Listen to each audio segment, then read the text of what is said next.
जय हिंद। नमस्कार साथियों, आप सभी लोगों का मोस्ट वेलकम है आज के इस नए क्लास में।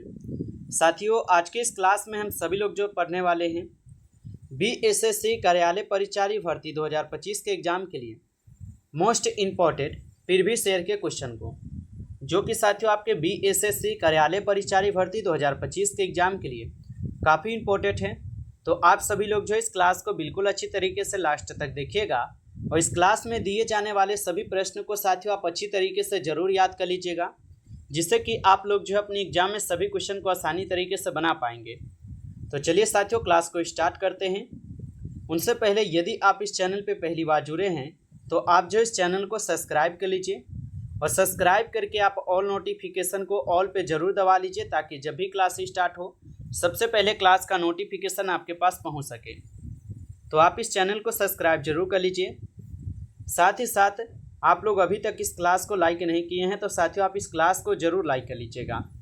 तो चलिए फिर क्लास को स्टार्ट करते हैं और देखिएगा क्वेश्चन क्या दिया गया है।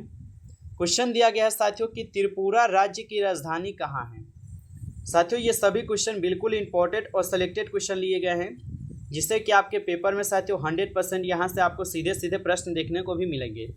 तो आप अच्छे से इन प्रश्न को जरूर याद कर लीजिएगा और बताइए कि त्रिपुरा राज्य की राजधानी जो है ना कहाँ है।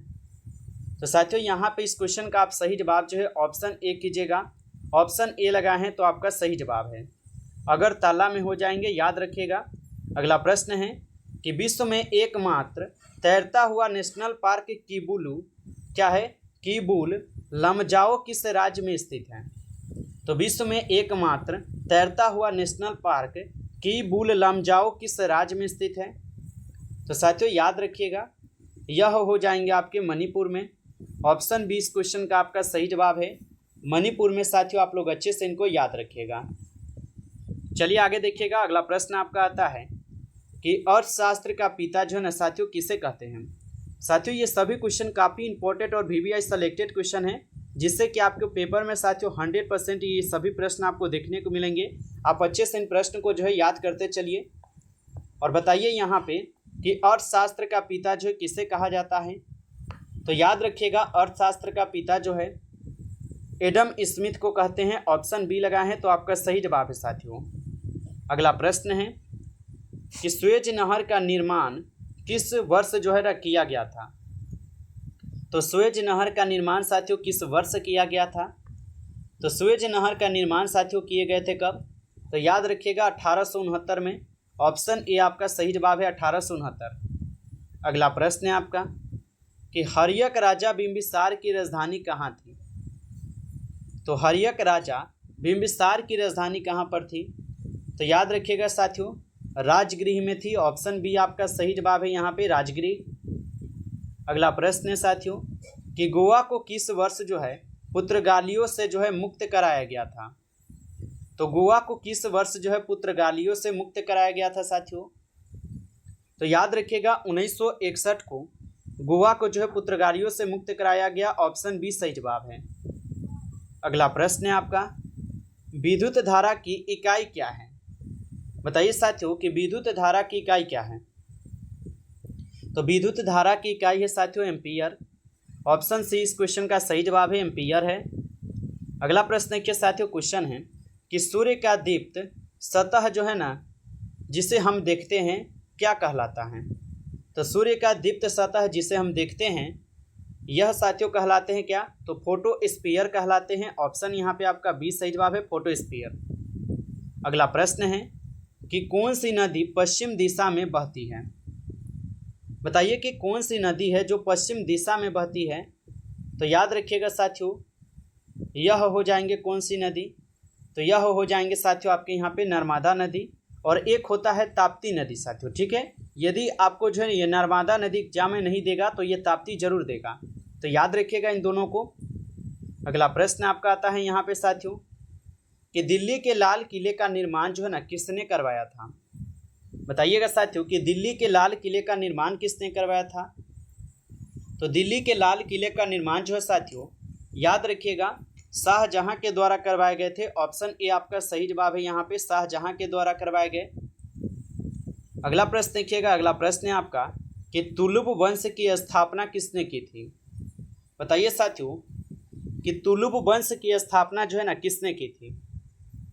तो याद रखिएगा तुलुब वंश की स्थापना की गई थी वीर नरसिंह के द्वारा। ऑप्शन ए सही जवाब है, वीर नरसिंह हो जाएंगे।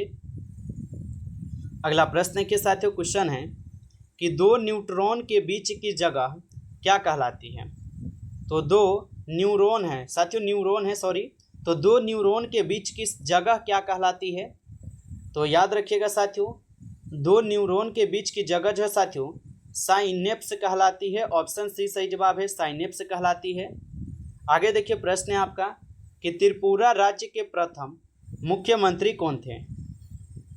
साथियों अभी तक आप इस क्लास को लाइक नहीं किए हैं तो पहले आप इस क्लास को एक बार ज़्यादा से ज़्यादा जरूर लाइक कर लीजिए, और चैनल पे पहली बार जुड़े हैं तो आप इस चैनल को भी सब्सक्राइब करके ऑल नोटिफिकेशन को साथियों आप ऑल पे जरूर दबा लीजिए, ताकि जब भी क्लास स्टार्ट हो सबसे पहले क्लास का नोटिफिकेशन आपके पास पहुंच सके। तो आप इस चैनल को जरूर साथियों सब्सक्राइब कर लीजिए। अगर आपको पीडीएफ चाहिए साथियों तो आप कमेंट में हमें जरूर बताइएगा, ताकि आपको भी पीडीएफ जो है प्रोवाइड किया जा सके यहाँ से। तो आप जरूर जो है पीडीएफ के लिए हमें कमेंट में बताइएगा यदि रिवीजन के लिए चाहिए तो। और बताइए यहाँ पे क्वेश्चन कर रहा है कि त्रिपुरा राज्य के प्रथम मुख्यमंत्री कौन थे। तो याद रखिएगा आप लोग सचिंद्र लाल सिंह हो जाएंगे। ऑप्शन सी इस क्वेश्चन का सही जवाब है। चलिए आगे देखिए अगला प्रश्न है कि सभी अम्लों में अनिवार्य रूप से कौन सा तत्व पाया जाता है। तो सभी अम्लों में अनिवार्य रूप से कौन सा तत्व पाया जाता है। तो साथियों याद रखिएगा हाइड्रोजन पाई जाती है। ऑप्शन सी सही जवाब है, हाइड्रोजन। आगे देखिए प्रश्न है आपका कि रूस के पूर्व शासकों को किस नाम से जो है ना यहाँ पे जाना जाता है। तो रूस के पूर्व शासकों को किस नाम से जाना जाता है। तो रूस के पूर्व शासकों को साथियों जार के नाम से जानते हैं। ऑप्शन डी आपका सही जवाब है, जार। अगला प्रश्न है आपका कि पहला अंतरिक्ष यात्री नील आर्मस्ट्रांग ने चंद्रमा पर किस वर्ष जो है ना कदम रखा था। तो पहला अंतरिक्ष यात्री नील आर्मस्ट्रांग ने चंद्रमा पर किस वर्ष जो है कदम रखा था। तो साथियों याद रखिएगा 1969 को रखे थे। ऑप्शन डी आपका सही जवाब है, 1969 को। अगला प्रश्न है आपका कि प्रथम पंचवर्षीय योजना में किसको प्राथमिकता जो है दी गई थी। बताइए साथियों कि प्रथम पंचवर्षीय योजना में किसको जो है ना प्राथमिकता दी गई थी। तो साथियों याद रखेंगे प्रथम पंचवर्षीय योजना में प्राथमिकता जो है साथियों किसको दी गई थी। तो कृषि को दी गई थी। ऑप्शन बी यहाँ पे सही जवाब हो जाएंगे, याद रखिएगा।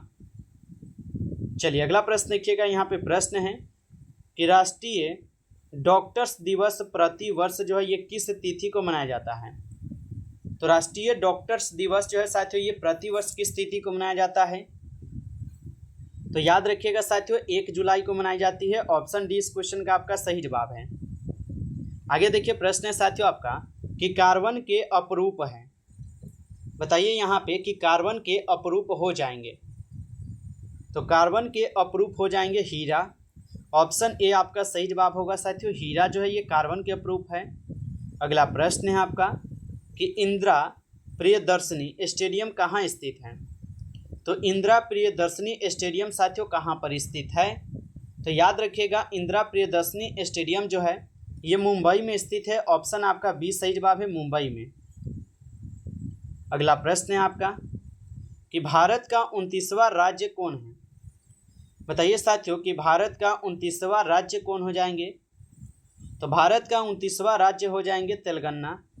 ऑप्शन यहाँ पे आपका डी जो इस क्वेश्चन का सही जवाब है, तेलंगाना है। अगला प्रश्न है साथियों यहाँ पे कि जैविक स्वर्ग जो है ना किसे कहा जाता है। बताइए साथियों कि जैविक स्वर्ग किसे कहते हैं। तो जैविक स्वर्ग जो है सैंडविच द्वीप को कहते हैं साथियों। ऑप्शन ए यहाँ पे सही जवाब है, सैंडविच द्वीप को कहते हैं। अगला प्रश्न है आपका कि भारत का पहला नाभिकीय शक्ति स्टेशन कौन सा है। तो भारत का पहला नाभिकीय शक्ति स्टेशन जो है यहाँ पे कौन से हो जाएंगे। तो भारत का पहला नाभिकीय शक्ति स्टेशन जो है यहाँ पे आपके तारापुर है। ऑप्शन ए सही जवाब है। अगला प्रश्न है साथियों कि त्रिपुरा राज्य में कितने जिले हैं। बताइए साथियों कि त्रिपुरा राज्य में जो है कितने जिले हैं। तो त्रिपुरा राज्य में कुल आपके 8 जिले हैं साथियों। ऑप्शन बी कीजिएगा सही जवाब, 8 जिले हैं। चलिए आगे देखिए प्रश्न है आपका कि भारत के राष्ट्रीय ध्वज के लंबाई चौड़ाई का अनुपात कितना है?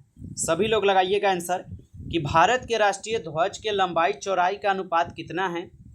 तो याद रखिएगा भारत के राष्ट्रीय ध्वज की लंबाई और चौड़ाई का अनुपात 3:2 हो जाएंगे। ऑप्शन सी इस क्वेश्चन का सही जवाब होगा।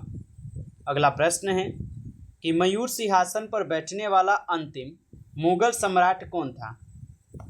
तो मयूर सिंहासन पर बैठने वाला अंतिम मुगल सम्राट जो है यहाँ पर मोहम्मद शाह होगा। ऑप्शन ए कीजिएगा सही जवाब मोहम्मद शाह। अगला प्रश्न है आपका कि शांति निकेतन कहाँ स्थित है? बताइए साथियों कि शांति निकेतन जो है कहाँ स्थित है? तो शांति निकेतन जो है ये आपके हो जाएंगे साथियों कहाँ पर? तो पश्चिम बंगाल में। ऑप्शन ए सही जवाब है पश्चिम बंगाल। अगला प्रश्न है कि विश्व स्वास्थ्य संगठन की स्थापना किस वर्ष हुई थी? तो विश्व स्वास्थ्य संगठन की स्थापना किस वर्ष हुई थी? तो साथियों याद रखिएगा 1948 में। ऑप्शन यहाँ पे बी इस क्वेश्चन का सही जवाब है।